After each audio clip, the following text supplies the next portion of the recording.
Great. So today we will do alchemy, which is a good, I think, follow-on to what we did last time with the Holy Grail. It's related, as is Kabbalah, which we're not going to get to cover. We'll do that next time through. Okay. So let's introduce alchemy, and then we'll talk about the process of transformation, and we'll talk about kind of modern versions of it. And I'll see if I can do this all in about an hour and a half, so we can get you out a reasonable time. Just like last time, I'm going to start with this TED Talk. And I've suggested this TED Talk to everyone a couple times now, but has anyone actually gone and watched it? I'm just curious. 2 of you? Okay, so if you haven't seen this TED Talk, look it up. I recommend it. This is worth seeing. It's Stephen Cave, The 4 Stories We Tell Ourselves About Death. And it really is good worth seeing, because I think it's another set of things to look for as you do comparative religion. One of the things religion does is it tells one or more of these 4 stories about death. And alchemy is no exception. So the 4 stories are an elixir that will grant you eternal life, or resurrection, that you'll come back from the dead, or the immortality of the soul, that your soul will live on after you die, or that you will live on through some sort of a legacy that you will leave behind.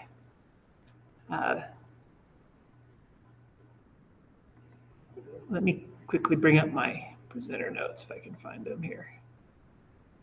Where'd they go? That's not it. Here we go. There we go. Now I can control this from here. I apologize while I fiddle with my technical difficulties. So, alchemy is about the philosopher's stone. That's the version of the stories we tell ourselves about death that alchemy tells. Alchemy is a process that is most known to you guys probably as this attempt to turn lead into gold.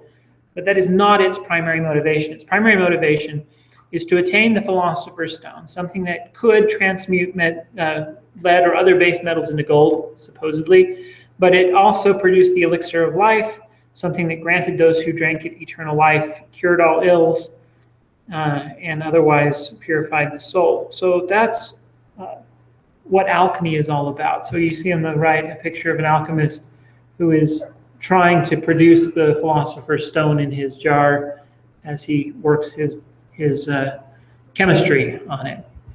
So through chemical interactions, he's going to produce the elixir of life and the philosopher's stone. So there's a common description among alchemists as a distinction between what they call puffers and what they call alchemists or philosophers. A puffer is somebody who is interested in producing gold. He wants to get rich. So he's going to play with alchemy because he believes buried in alchemy is a secret to wealth.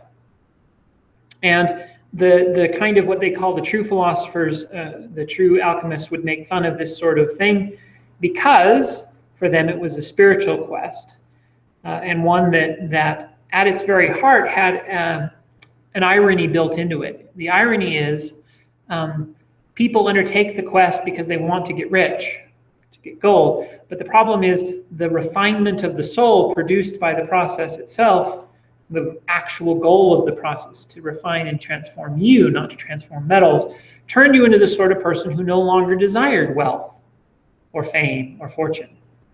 Of course, the biggest thing that alchemy became known for was the pretenders, people who claimed to be able to turn lead into gold and wandered around asking people for money so that they could, if you just gave me a little bit of money, then I would turn lead into gold for you, and ripping people off. The scam artists of the trade that gave all the rest of the alchemists a bad name and really annoyed them, etc. And alchemy gave them legal problems. At one point, it was illegal to claim you could transmute metals, and you could be punished by death in some places in Europe for even making the claim, because so many made the claim falsely. I think we ought to compare alchemy to Freemasonry. So we ought to really do kind of Freemasonry, and then we ought to do alchemy, and then we ought to do the Holy Grail kind of all together. because there's some interesting comparisons that can be made. But if you remember way back to when I taught the class on Freemasonry,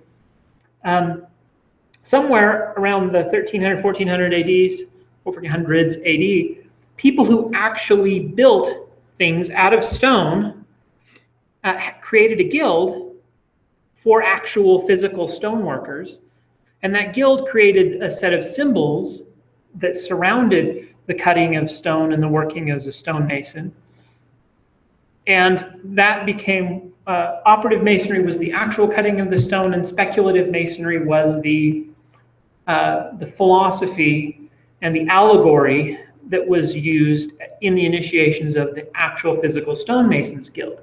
And at some point, people thought the philosophy stuff was so cool that people wanted to join the club without actually cutting stone. And we call that speculative masonry. So speculative masonry is the philosophy and the symbols that get tacked on to operative masonry. So here on the left is operative masonry, people actually out cutting stone. On the right is a picture of all the different symbols, tools that people use to physically cut stone, being interpreted symbolically to teach us how to build a proper life. Alchemy is similar, except kind of backwards. So somewhere originally we had this speculative alchemy, which was a philosophical thing that was then transmuted into operative chemistry sometime around the 1600s and the 1700s. So the other thing we want to talk about today is the origins of chemistry. Since we're at Los Alamos, or at the Los Alamos National Lab, a lot of people here are interested in science. One of the interesting bits of chemistry is that our modern scientific method and chemistry itself both grew out of alchemy. So we'll talk about how that happened. But I think it would be a mistake to describe alchemy as just a set of symbols that had no interest in physical chemical processes. That's not true at all. Alchemy is not merely an art or science to teach medical transmutation. So this is from, well, actually I should,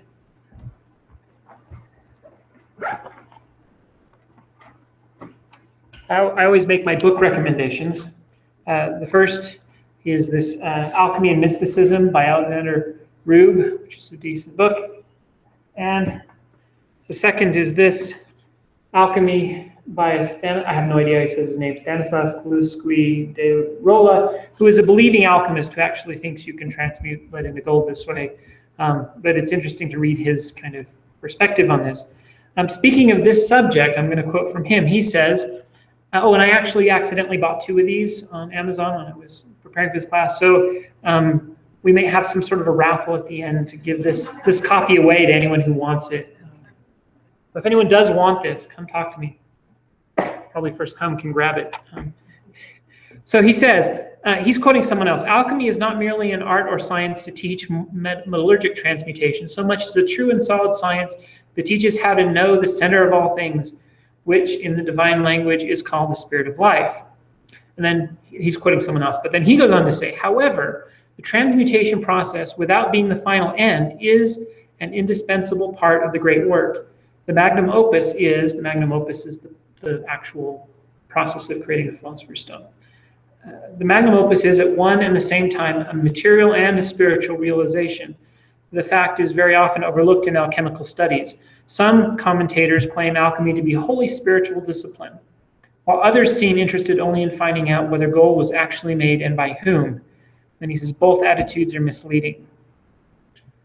So it's not the same as Freemasonry in the sense that they took the tools, created the symbolic form and the initiations, and then people began doing the initiations without actually being stonecutters. In alchemy, the actual process of the transmutation of the metals and creating the philosopher's stone was seen as a process that purified the person who attempted the work.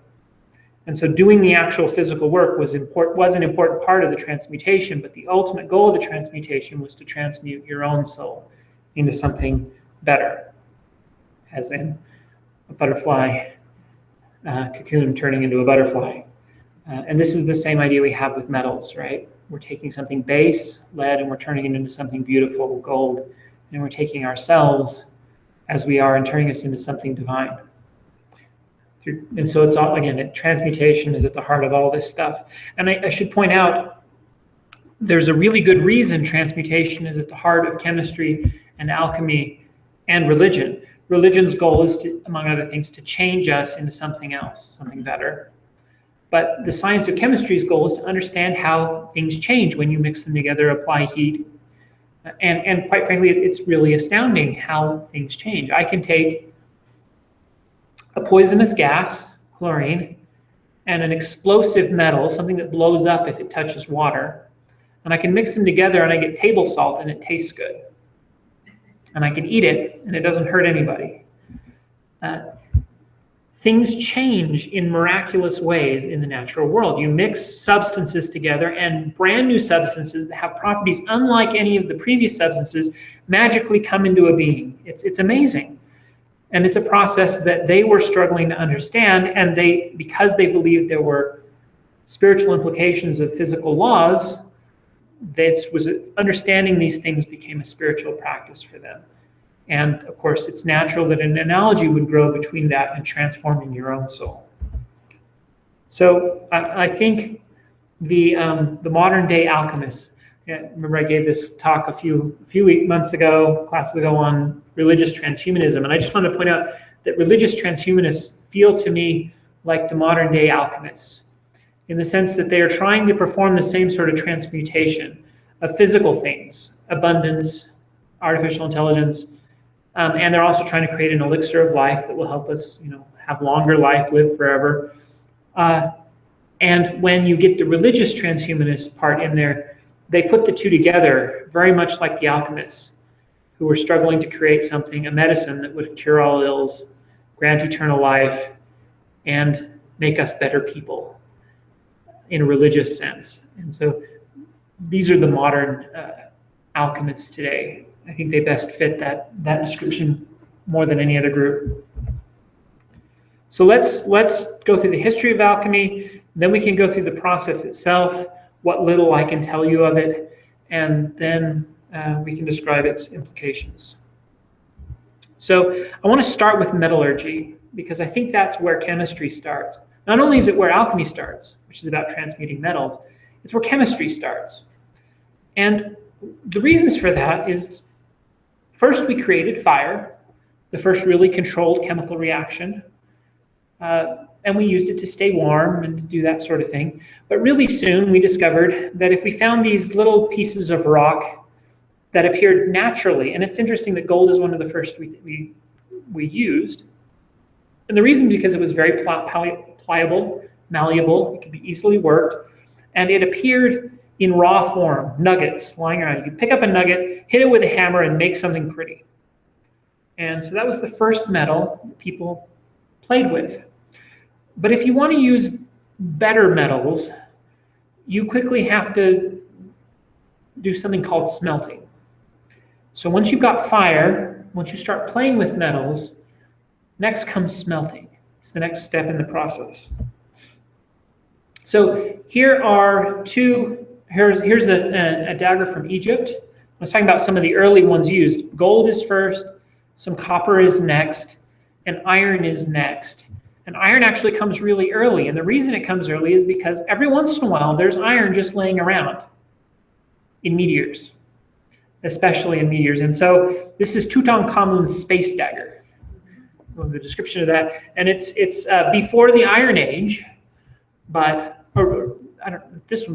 in general, we have some of these objects that appear before the Iron Age, and that's because they were taking the raw iron and working it.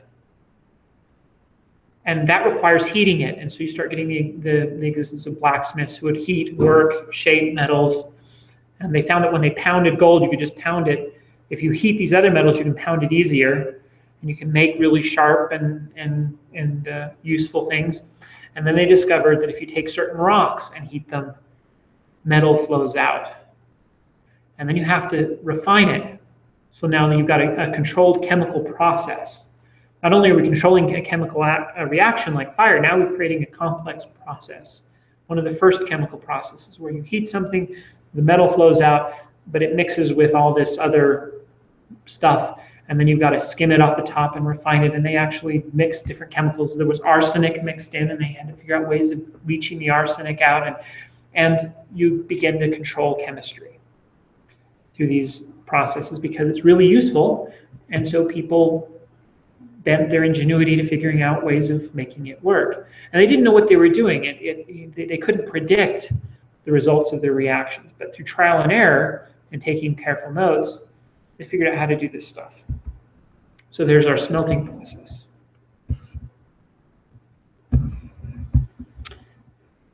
So we start with, in fact, this metallurgical process was so important to humanity that we named our ages of the world after it. We have the Stone Age, next comes the Bronze Age, next comes the Iron Age.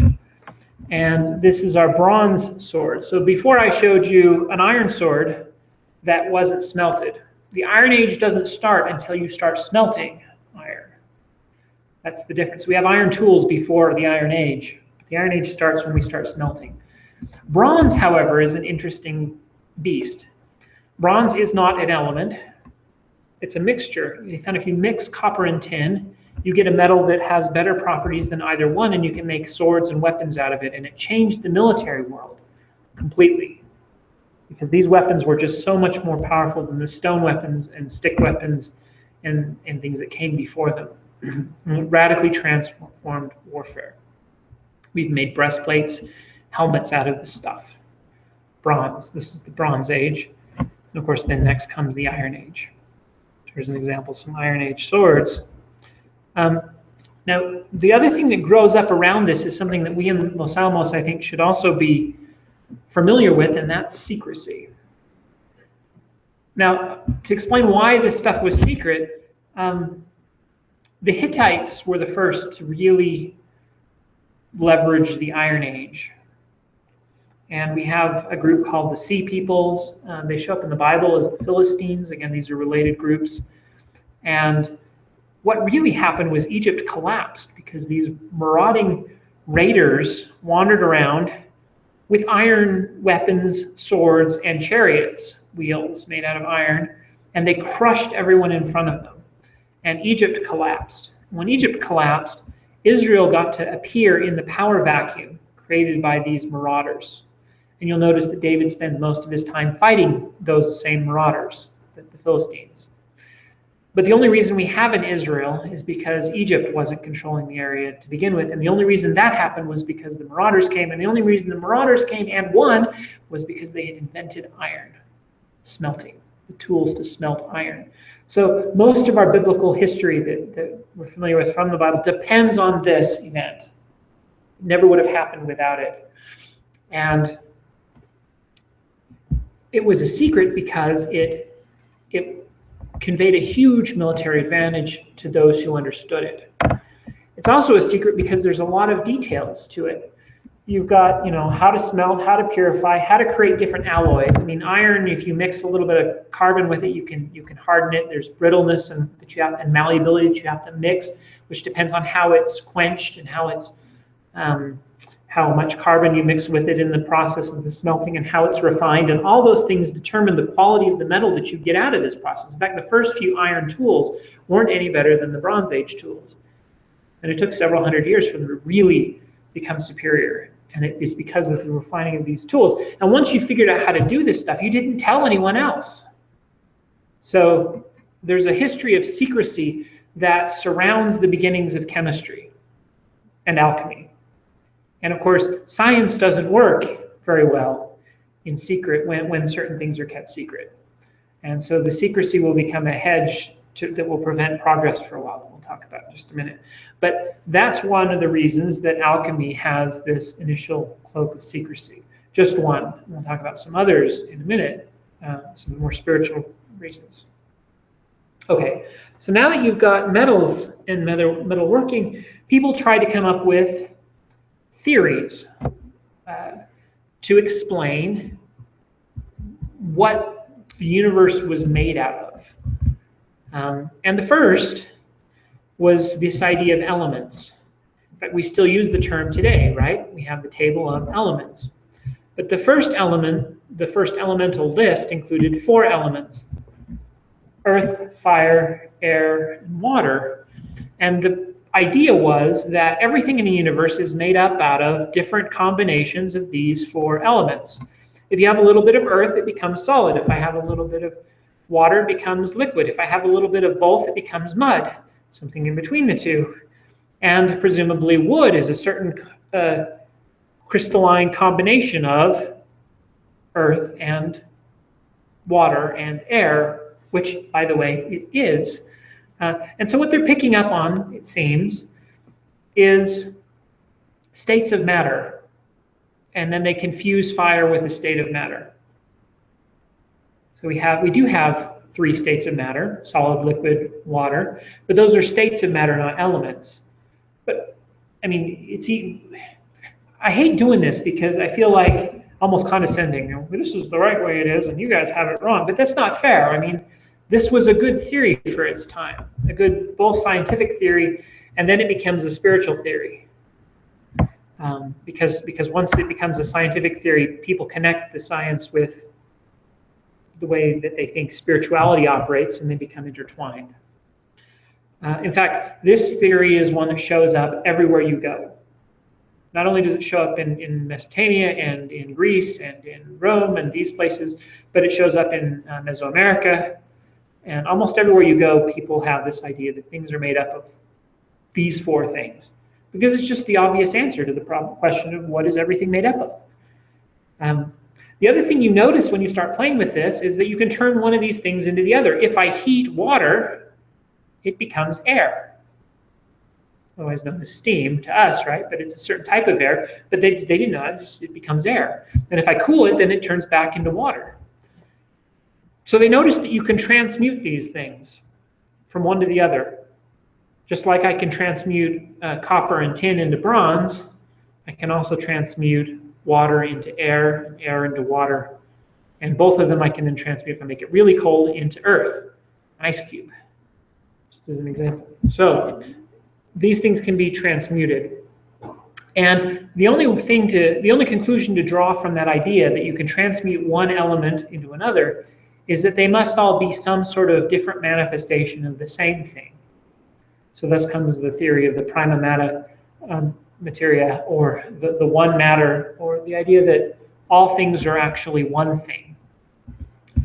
That's a theory that fell out of favor for a little while because we realized, no, things that we have this big long table of elements, there's not all one thing, they're all different things. And then we realized, well, no, but they're made up of things underneath them, like protons and neutrons. So maybe it's not all one thing, it's all, three things. And then the proton can be broken down into quarks. And then we started, scratching our head, and it got really confusing, and we got this zoo of particles. And then suddenly, Einstein comes along and says, you can transmute energy into matter, right? And then along comes another theory that says, by the way, using a very fascinating thought experiment, and that's now, I think, been demonstrated, you can actually use information. If you know certain things about the universe, you can leverage that information to create energy. And if you can create energy out of information, you can create matter out of information. And so thus comes the theory that information is actually what everything is. Everything is all made up of information in different configurations, because you can transmute information into energy, and energy into matter, and matter back into energy and information. So apparently we're all made out of one thing, information. So we kind of come full circle, but for a very different reason. I mean, it's not like I want to say, well, no, the ancients had it right. They had it right for the wrong reason. And now we've come all the way back to where they were, which I think is this fascinating full circle. But anyway, that's this idea that everything is one thing, and thus comes the four elements, and you can mix those elements together to create the different elements, or the different physical things we notice, water, salt, things.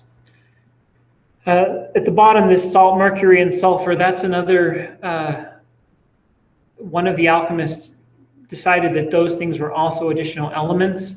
And so this is one of those fuzzy things that depends on which alchemist you read. And again, I'm not an expert on the details of alchemy, especially since they kept half of this hidden even from themselves. But it appears that some alchemists felt like Those other three things were additional elements that didn't connect to the others. In fact, one of the earliest proofs that things weren't just made out of earth, fire, and water was this idea that I think someone showed that sulfur was neither the same as earth, fire, or water. It was its own unique element or something. And I don't know the details of that experiment. But from that grows this idea of you got salt, mercury, and sulfur. But then the alchemists use those in kind of allegorical terms, such that salt becomes a representation of that which is made solid. Sulfur becomes a symbol of that which can cause things to heat. And you'll see why in a minute. There's a good reason why they connect that. But sulfur is the power of heating that's buried within things. We would call it the caloric count in the matter. And then mercury is the power to be volatile, to be made a gas or to be liquid or to move about. And there's alchemical pictures of people stabbing mercury with a sword, and the idea is to make solid that which is volatile. And that's, of course, how you produce a stone out of a beaker of chemicals. It solidifies. This is to solidify. So you have this picture of a guy with a sword piercing mercury, and this means to solidify. Again, there's these images that convey a message that is esoteric, and unless you know the kind of key, you can't interpret the picture you're looking at. Okay. Astrology at this point, alchemy at this point gets mixed with astrology and the magic worldview. In fact, here's a picture of the different signs of the zodiac and the different beakers. Those are beakers at the top for alchemical transformations, etc. And so alchemy and astrology were very closely tied. So as they were working their way through this chemical process, there was a belief that what happened in the heavens impacted the way things transmuted on the earth. And so mercury, well, there's a reason we have these names for our elements that are connected to astrological things, symbols, mercury, planets, etc. And that's because of a connection, a close interweaved connection between alchemy and magic. And to kind of further that thread, the alchemists, now whether this connection is in any way rational or not, the alchemists connected their science back to Thoth, who is the Egyptian god of wisdom, writing, and magic.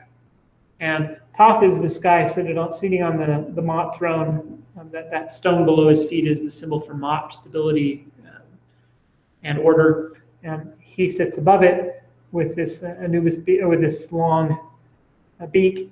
And then on the right, you see him. He's just off screen. Unfortunately, they cut him off in this particular picture. But he is recording the names of the people who have passed the test. So this is the weighing of the heart, right?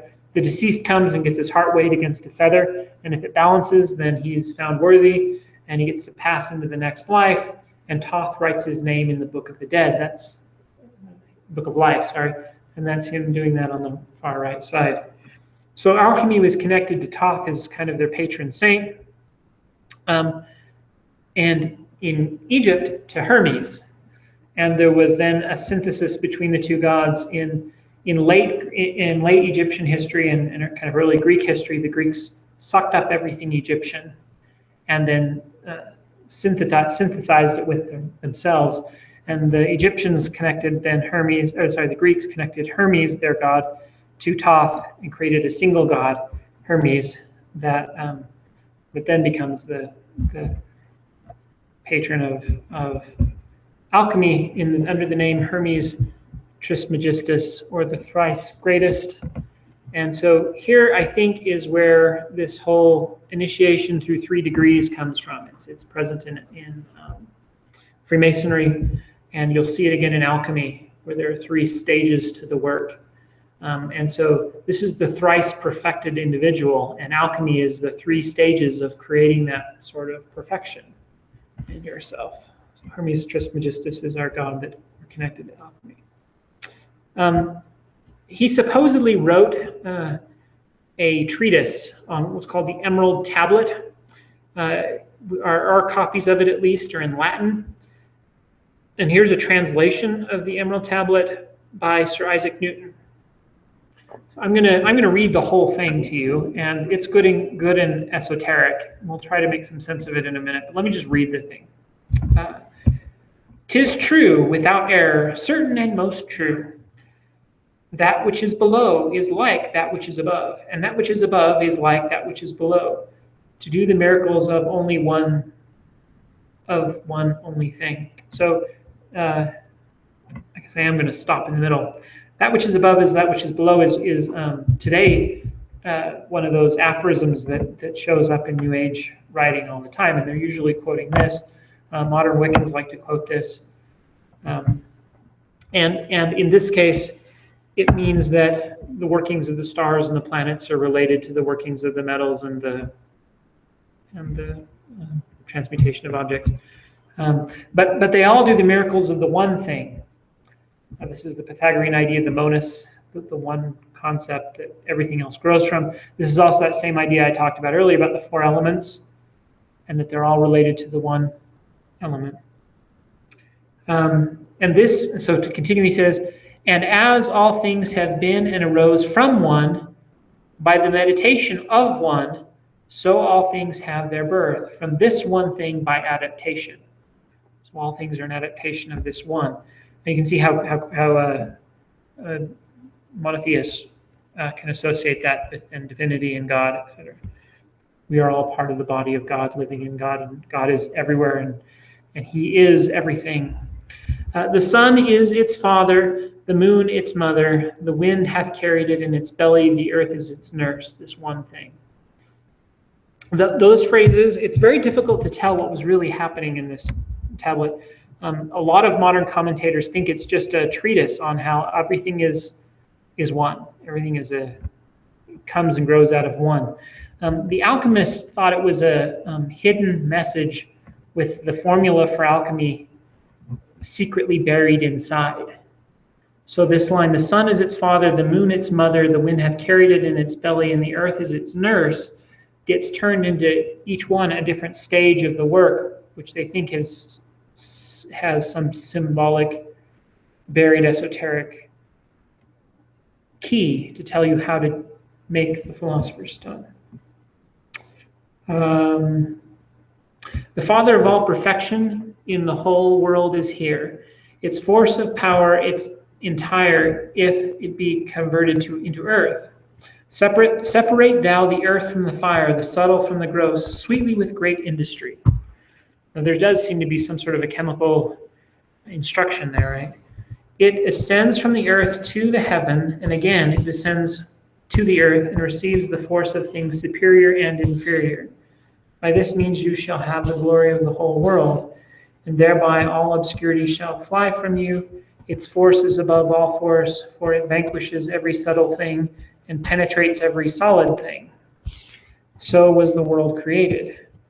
From this are and do come admirable adaptations, whereof the means or process is here in this. Hence I am called Hermes Trismegistus, having the 3 parts of the philosophy of the whole world.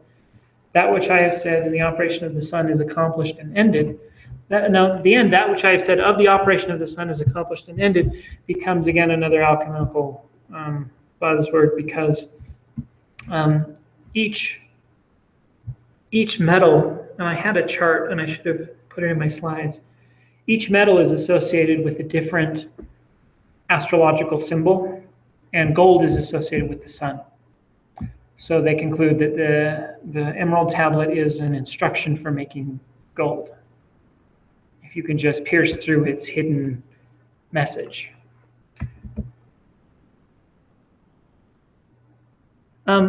It's not then surprising that out of this tradition comes this idea that it's a secret, right? Because secrecy was already attached to metallurgy,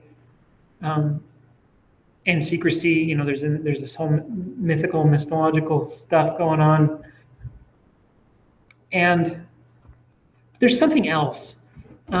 I believe that one of the reasons I do this is because I think it tells us something about human nature. When we study how other religions and other philosophies and other theologies work, Each one of them is a window into human nature. And I don't know about you, but the reason I started studying ancient languages is because I look at those pictures on the wall in Egypt and I'm like, man, that's like a puzzle. And it just cries to be solved. It's a mystery, and it's a esoteric sort of secret, and I've just got to figure it out, right?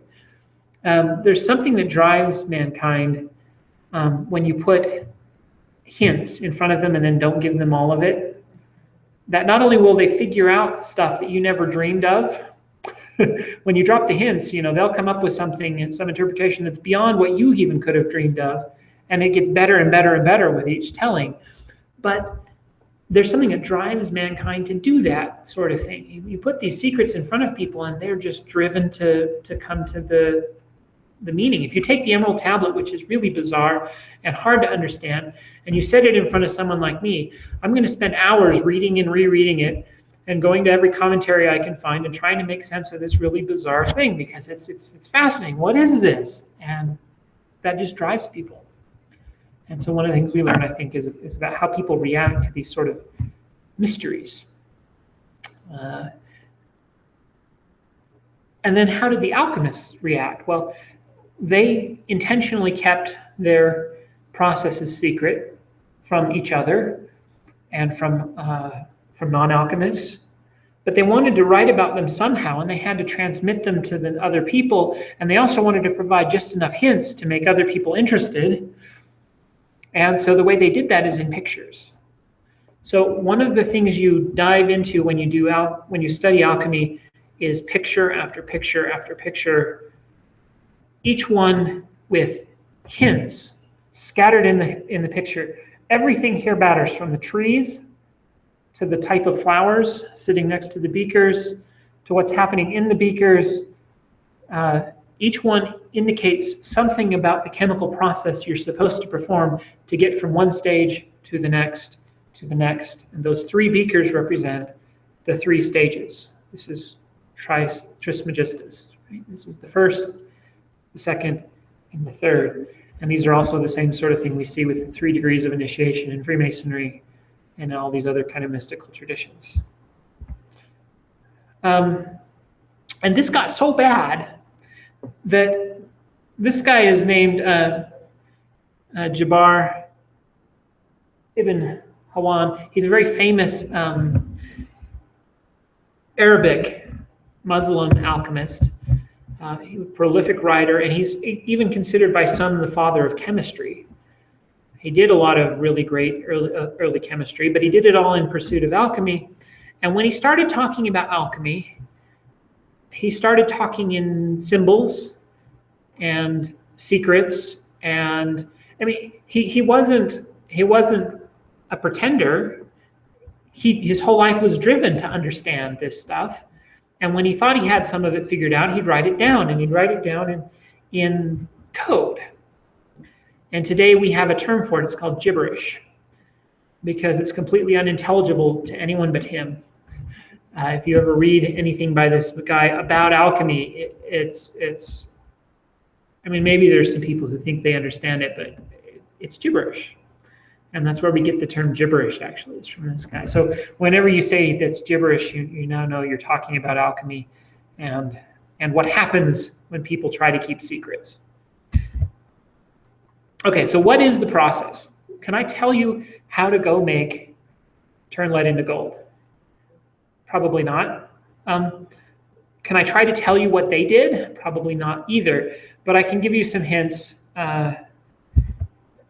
as well as I can. The process is called the Great Work. It's called the Great Work because alchemists would practice on lots of other things. And when they got good enough, they would attempt the magnum opus, which was to make the Philosopher's Stone. And several of them have writings where they talk about how they've tried the magnum opus 23 times and failed 23 times, and they're going to try a 24th because they got so close. And they'll list how far down this process they got. This is where we get the term the magnum opus. People will write some kind of life's work defining book, and they'll call it their magnum opus, because producing the Philosopher's Stone was the magnum opus of an alchemist's life. And so they would work and work and work at it, and then they would attempt a magnum opus. And then they'd work and work and work, and then they'd attempt a magnum opus. So the magnum opus, the great work, was composed of 3 works, 4 colors. There's a yellow that's left off here. I believe yellow belongs in the 3rd. So there's black, white, and then there's yellow-red. And there's many stages in between. In fact, one is called the peacock's tail. Oh, don't I have a peacock's tail here? Oh, I don't. Drat. I thought I had a picture of the peacock's tail. Maybe it'll show up later. But as they describe what happens in their beaker, the beaker is changing colors, and there's eventually a stage where it turns white, and then it bursts into an array of many different colors, almost like a peacock's tail. And they all describe this. I get the very distinct impression that there is some sort of a real chemical process going on here that they're duplicating. The philosophers who were, and the alchemists who were doing this, get along this stage, and somehow they found a chemical process that is interesting, that changes colors, that's really hard to do, that people fail at, and they would teach it to each other and try it. And some of them succeeded in doing it, and some of them didn't. Different stages along this chemical process. But there's got to be some real chemical thing going on, because they all describe this same thing, and they describe seeing the same set of color changes, etc., in their chemical beacon. And of course, it ends with this red thing that is then fixed, and then out of it comes this red stone, which is why if you've ever seen Harry Potter, the Philosopher's Stone is this bright red gem. So that's how it ends, is at the end of this red color change. So how do you start? It turns out what you put in the beaker to begin with is one of the biggest secrets. And so let me read this. This is worth reading. I mean, it's a little long, but I hope you don't mind if I just kind of read this description of. This is a description of the material that is put in the beaker when you start. It says, it bears within its breast the gold of philosophers. And gold of philosophers is not of the gross kind, they'll say, right? So it's not necessarily claiming it has gold in it, although it might. I mean, that might also explain why they thought they could turn lead into gold. They might have started with an ore that had some gold in it and found gold in it, and it might have started this whole thing. I'm making stuff up here. It bears within its breast the gold of the philosophers, the mercury of the wise. It is called by a multitude of names, but no alchemist has ever publicly revealed its true nature. So he says. One of the capital difficulties in alchemy is the identification of this matter. In alchemical texts, everything pertaining to the beginning of the work is almost always omitted, or else described in a totally misleading way. The whole of the work is prepared and achieved with this single substance, which, once identified, must be secured. In order to do so, it is essential to journey to the mind and to take possession of the raw subject. This is no small undertaking in itself, and the casting of a horoscope is necessary to determine the most favorable time. The work may only be begun in the spring under the signs of Aries, Taurus, and Gemini, the most favorable time to begin being Aries, the celestial hieroglyph of which corresponds in the esoteric or steganographic language to the name of materia prima. Then he goes on, this part's interesting. Another operation is the preparation of the secret fire. So one of the things you do is after you prepare this thing, you burn it with fire, regular fire, but you also burn it from the inside with what's called the secret fire.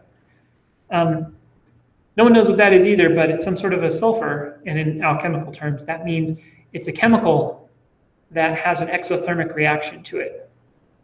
So it burns from the inside. A secret fire burns inside of it.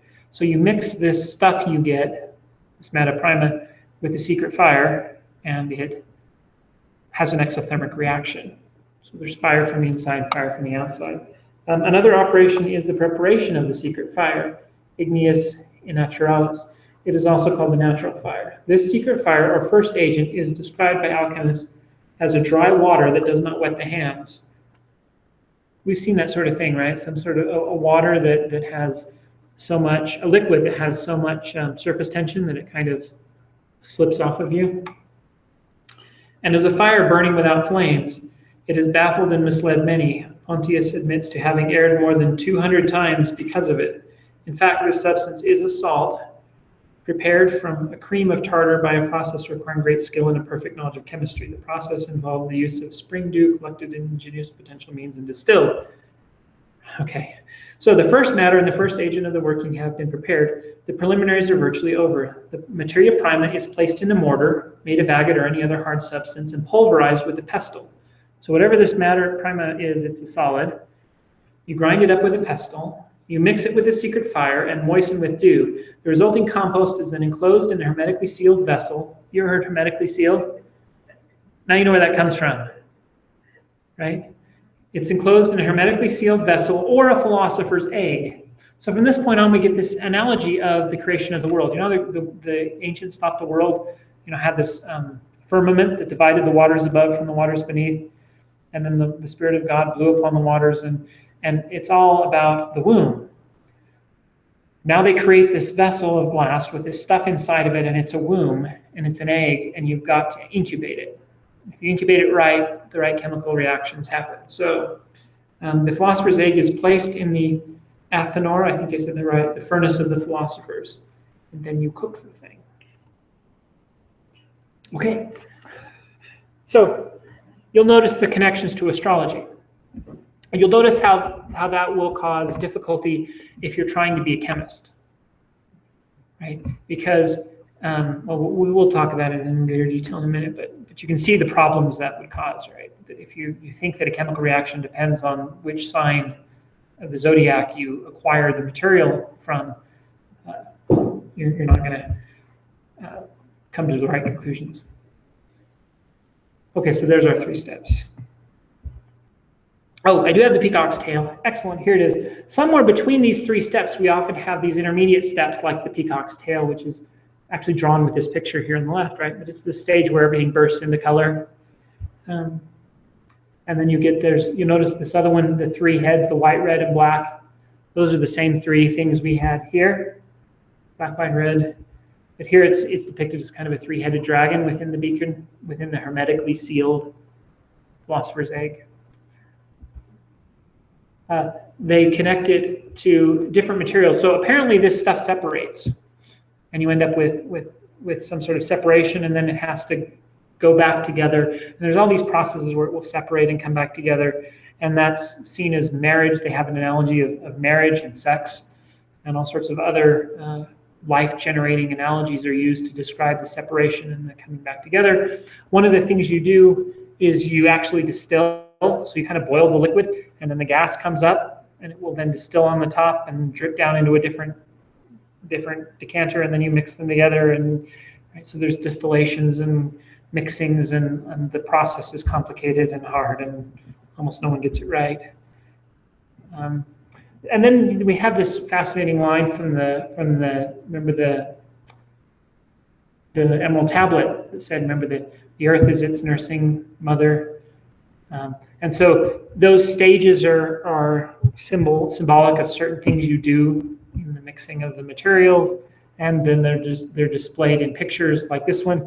You'll notice Aries, you'll notice the suckling children, and then the suckling child with the world as its mother. Each of those meant something. I can't tell you what, because I don't know. And because it was a secret, probably no one knows for sure. There's people who think they do. But, so, conclusions of the work. It is obvious that the number of people wise enough or mad enough to undertake such an unpromising task and to accept all kinds of sacrifices must indeed be very small. It also seems clear that if an unworthy person were to persevere and reach his goal, despite all the difficulties, he would no longer be unworthy. Okay, so I want you to think about this in terms of the transmutation of the soul. What you're being asked to do is to learn chemistry. Back when no one could predict chemistry, they just had to watch. And you were asked to read through a bunch of old dusty tablets and texts. You're asked to learn Latin, to learn Greek, to learn all these languages, to try to make sense of these old texts. Then you're supposed to sit and meditate on them and ruminate on them and possibly have inspiration, and possibly even have inspiration by God to tell you what these things actually meant, so you get the right stuff in your beaker, and you cook it for the right amount of time, and you at the right temperature. And when you cooked it, you had to sit and mind it with bellows, And this wasn't a small thing. They call it a magnum opus because, for a reason, this took like a year of very careful stoking the fire at the right temperature, getting up every 15 minutes and tending the fire for a year to cook your egg, to succeed in your quest. And people spent their lives working at this. And the idea here expressed is that the task itself purifies the soul. Right? That you can't undergo this sort of rigorous, single-minded attempt to succeed without yourself being changed. And so it's not just something with a bunch of symbols that you can stare at the symbols as an outsider like me and say, hey, this is a great symbol for how to transform your life. And it is. These stages along the way, if you read some of these alchemical texts, they'll have allegories between this stage of the process where it turns this color and how you make it turn that color and what you should do to your life to align yourself with God's will and to refine yourself of all impurity. There's great analogies there and great allegories there. But until you sit and stoke the fire for 20 days to get that color to appear, there's something beyond the academic that comes from the doing. I guess what we're saying, we're suggesting, that has a transformative effect on your life. Okay, so that's what you do. So now we've talked about where it came from. We've talked about the origins of chemistry and this secrecy, and then what you do, the physical process, to the extent that I'm able to understand what the chemical process is. There is a text I can try to find it for anyone who's interested, where a chemist, a modern kind of scientific chemist, went through all these alchemical textbooks until and tried to make sense of them in a colossal effort beyond anything I could possibly put into it, until he actually did it. And then he claimed, this is the real chemical reactions they're describing, and he'll tell you what chemicals to mix. And of course, there's a bunch of modern philosophers who were taught by their master, who were taught by their master, and taught by their master, who tell you he's nuts. But they probably tell each other that they're nuts too. And so I can't tell you what the chemical reactions are. He might be able to, though, so it might be interesting to pick up. So there is a text out there on that subject, which I found and looked at, thought this is at least interesting. So if anyone's interested in that, send me a link or a request, and I'll send you a link. But now I want to talk about, once we have all these people in Europe obsessed with this idea, some of them obsessed because they want to get rich, and a bunch of other people saying, by the time you buy all your beakers and the amount of gold you produce through this process, you're going to lose money. So why are you wasting time on it? And then you have other people coming to great patrons and saying, I need money to buy beakers and stuff because I want to do this. And then people are financing it. And in the midst of all this stuff going on, and all this spiritual quest, this physical quest, some of these people are interested for the spirituality of it. Some are interested for getting rich. Some of them are trying to dupe people. And in the midst of all of this, we get chemistry. So, I don't usually do my class on, the history of science. It's always been comparative religion. But this topic requires a 10-minute deviation into the history of science because it's connected and it's just fascinating. Here's some famous alchemists. You probably have heard of some of them. Jan Baptist van Helmont, Robert Boyle, and, of course, Sir Isaac Newton. Isaac Newton did everything he did, including his interest in how the things moved in the heavens, that created his theory of gravity and his book on it, and his invention of calculus, all because he thought that that which was above was as that which is below, and he was interested in the astrology of alchemy. So modern science came about, at least partly, because Isaac Newton was obsessed with alchemy. In fact, he spent much more time writing books on how on the chemical process to produce the Philosopher's Stone than he did on gravity. Of course, the alchemists invented these things. These are our philosopher's eggs. They're our hermetically sealed jars, but they're also things we use to distill chemicals today. And most of the discoveries that the early chemists made, they made using these tools. Not only were most of them alchemists, but even if they weren't alchemists and didn't associate with alchemy in any way, they were using tools invented by the alchemists. But of course, alchemy has some problems. Secrecy is the big one. Science doesn't work that way. In fact, if you work at the lab, you know just whereof we speak, right? I mean, secrecy prevents science, sometimes for good reason, suggesting we should get rid of it. There's good reasons we keep some of the things we keep secret at the lab secret, but secrecy prevents cross-pollination and validation. And even when you have a secret, you've got to be able to work with your coworkers.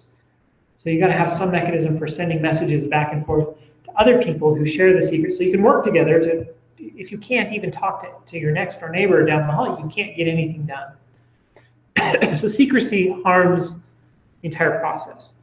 And at some point, some of these, and for the most part, they were puffers. I mean, the spiritual alchemists will say that the puffers invented chemistry. Because if they were really interested in spiritual alchemy, they would have respected the secrecy. But the puffers realized that they were interested in actually making physical transformations, and the best way to do that is to publish the results, to take notes and share them, and to stop sharing them in mystical language that no one can understand, but in clear language that very clearly defines, this is what I did. You can duplicate it because I've described exactly the material. I haven't used a mystical name for it. I haven't called it mercury if it's not mercury. I'm not trying to deceive. I'm trying to explain, and you explain. And when both of us explain and we work together, we actually start making progress.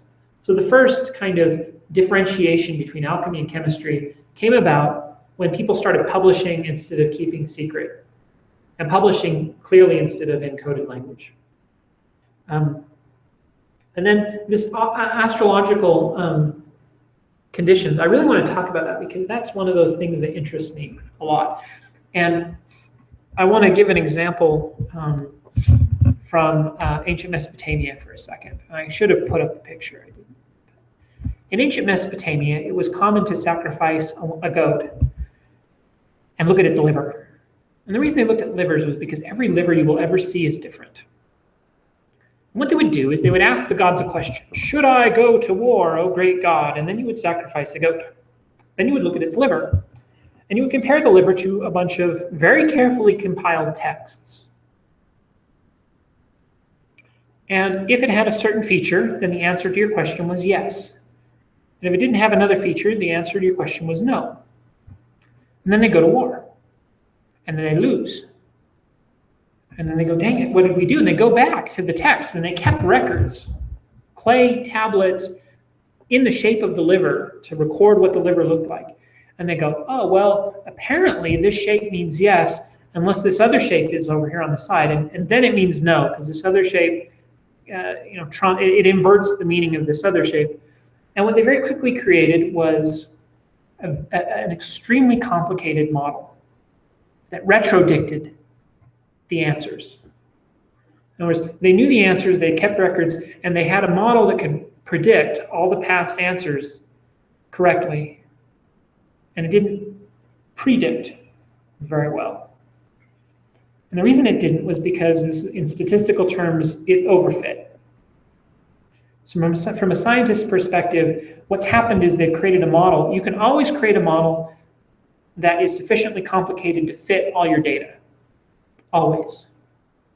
The problem is the more complicated that model is, the more likely you are overfitting. And overfitting means, well, when this is here, then the answer is the opposite. And when this is here, the answer is, and if you have a complicated enough data string, you can figure something out. And what they were missing was Occam's razor. And their model was overly complicated. The simpler model says, you're looking at noise, and you're trying to find features in noise. And that's what humans are really good at. We find features in noise. And the problem with the astrological connections is the same. If I believe that the barometric pressure, sometimes barometric pressure impacts chemical reactions. It really does. But if I think the barometric pressure, the sign of the zodiac, and the state of the tides, and whether I brushed my teeth that morning will impact what reaction I get, and I take notes on all of those, I'm probably going to overfit. And if I overfit, I'm probably not going to be able to predict future reactions, because when I fail to, I'll just say, well, that's because, I brushed my teeth, but I brushed it from left to right instead of up and down. And that's why I got a different answer. I mean, if you do that, you can come up with any theory you want. And so this idea of Occam's razor is essential to discovering models that actually predict reality. And it's what's missing in the goat livers, and it's what's missing in these early alchemist texts. And I know some believing alchemists are going to get really upset at me, and that's okay. But that's what's missing, and that's why astrology doesn't work, and that's why people who want to know what your sign is, they're finding data and noise. And out of this, out of the realization of what was wrong with alchemy, grows the scientific method. And I don't want to overstate this, but I think it's at least worth stating softly. The production of chemistry from alchemy is the start of science. The origin of science comes from recognizing these problems with alchemy, finding solutions to them, and those solutions become the scientific method. The scientific method grows specifically to solve the problems that were present in alchemy and create this answer to it.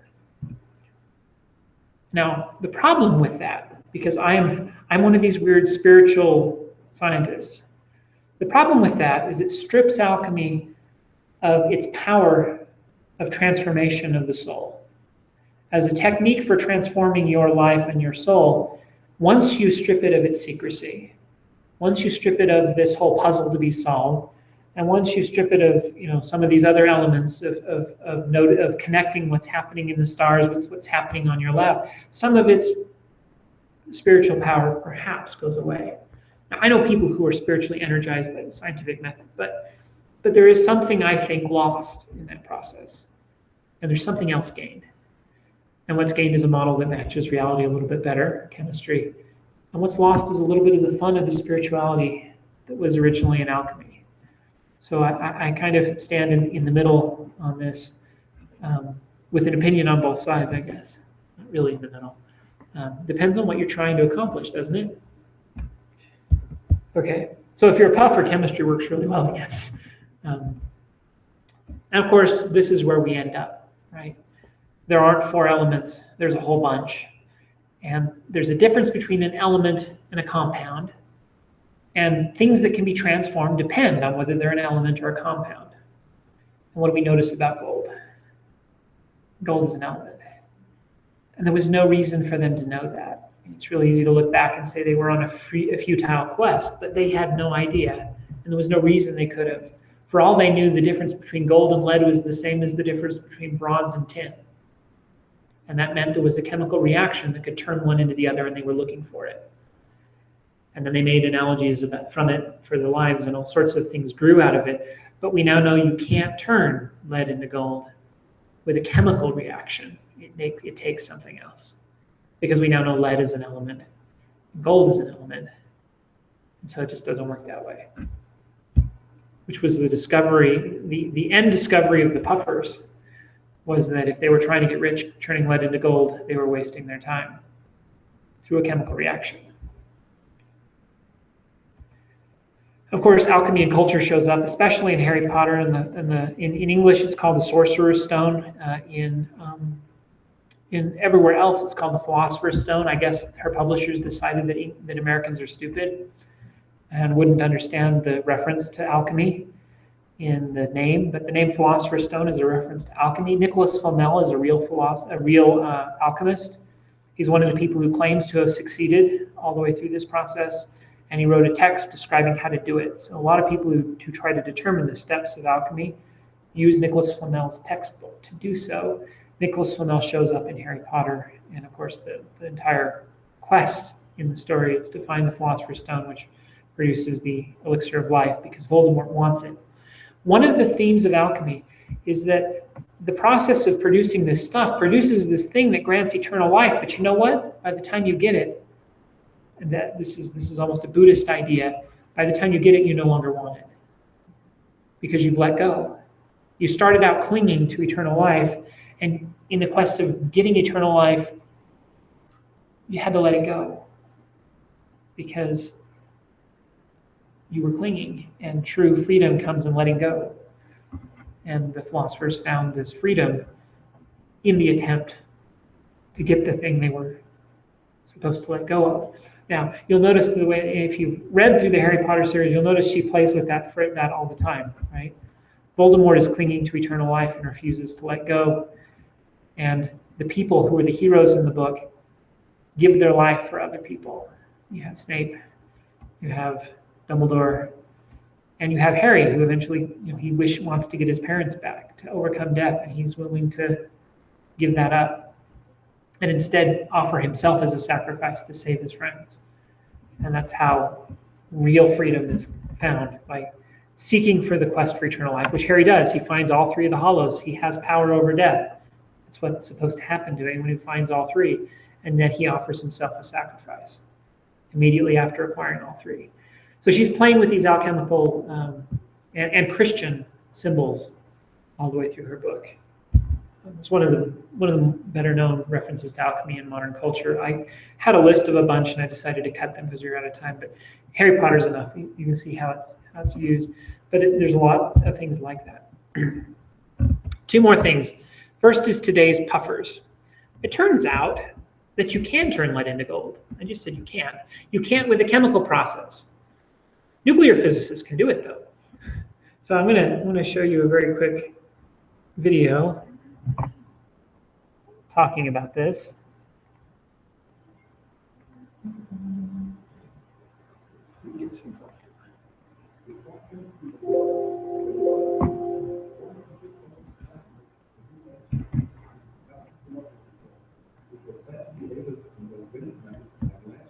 Precious metals like silver and gold. That is why also repeat those experiments in order to find it. Sadly, the philosopher's stone wasn't found for hundreds of years, and the idea of a magical artifact that would transform lead into gold was dropped eventually. But this wasn't the end of the story. Modern scientists actually discovered two philosopher's stones in the 1930s. Less poetically, we call it particle accelerators with real reactors nowadays. And instead of lead, mercury is also used as a suitable starting element. Mercury 196 can capture a moderated slow neutron produced in a nuclear reactor, which yields mercury 197. This mercury isotope is unstable and it makes the gold 197 like an atomic capture process. Its mercury 196 with 0.15% is the least common mercury isotope. It seems natural to search for a procedure to convert the other mercury isotopes to gold too. At this point, the particle accelerator comes into play. Particle accelerators can produce high-energy neutrons, which allow to eject neutrons from the nuclei of higher isotopes of mercury to produce mercury 197.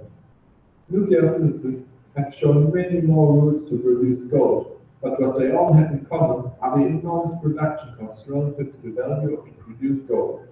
To give an example, in 1980, 1 billion cents worth of gold was produced by use of a particle accelerator in Berkeley, at a cost of $10,000.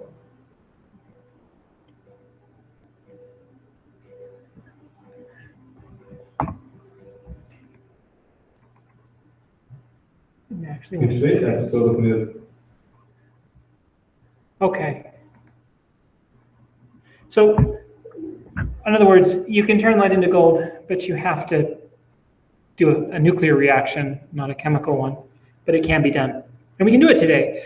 But I find it ironic that the production costs are higher than the value of the gold you produce, which is exactly what the honest alchemists said themselves, is that this isn't about making gold. Yes, some gold pops out of this process somehow, but that's not what it's about. Because you can't make enough gold to make up your money, but the gold is a sign of the spiritual success. The gold is a symbol. And I guess I should have talked a little bit more about why gold is a good symbol of the success, but gold is one of those metals that's kind of incorruptible. I mean, it doesn't rust. It's beautiful, shiny, right? So you can take these corruptible materials and create an incorruptible material out of it. And that was a beautiful symbol of what you're trying to do for yourself, to create something incorruptible out of your corruptible base nature. Okay, so again, we talked about how the religious transhumanists, sort of the modern alchemists, but we also have the modern puffers, right? We have the puffers who can turn lead into gold, and then there's some still seeking the elixir of life. Aubrey de Grey is my favorite. I actually got to hear him speak in person once. He's a great guy, great speaker, and he's obsessed with ending aging. He wants to create a scientific solution to aging, and he's working really hard at it, and one day maybe he'll succeed. But this is the quest for the gold through the particle accelerators and the quest for the elixir that Aubrey de Grey is looking for. If you ever watch kind of these through the wormhole sort of shows on the Discovery Channel and Nature and Science Channel, he'll pop up every once in a while talking about science and its hope to reverse the effects of aging. Okay. So what is all this about? Well, I'm going to say the same thing I said for the Holy Grail. I mean, the Holy Grail and alchemy really are interrelated subjects. When we talked about the Grail, in fact, one of the early texts called the Grail a stone, an excellent stone, stone elixis, lapis elixis, which is where we get elixir and all these other sort of things come from this idea that the excellent stone, and it's the philosopher's stone. In other words, the Grail and the philosopher's stone are probably derivatives of the same sort of myth. They probably come from a common mythology with Christianity overlaid on one of them a little more heavily than on the other.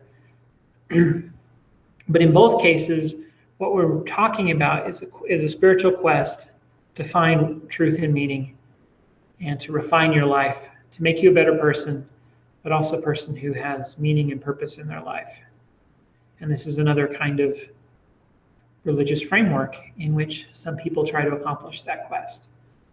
And kind of as such, it's the sort of thing that we as Unitarians supposedly are looking for, in principle for. Not necessarily that we all need to go out and buy a chemistry set and try to make turn lead into gold, but that as we study how other people found meaning in life, how other people attempted to transform their lives, hopefully we find meaning and purpose in our life. Our quest to understand other people's attempts to do this is perhaps our attempt to turn lead into gold. And maybe it will transform us as we do. So thank you very much. And I'll see you. And we'll see you next month where we'll talk about Unitarian Universalist history, and then we'll start over and we'll begin talking about ancient Egypt, Mesopotamia, etc. Thank you.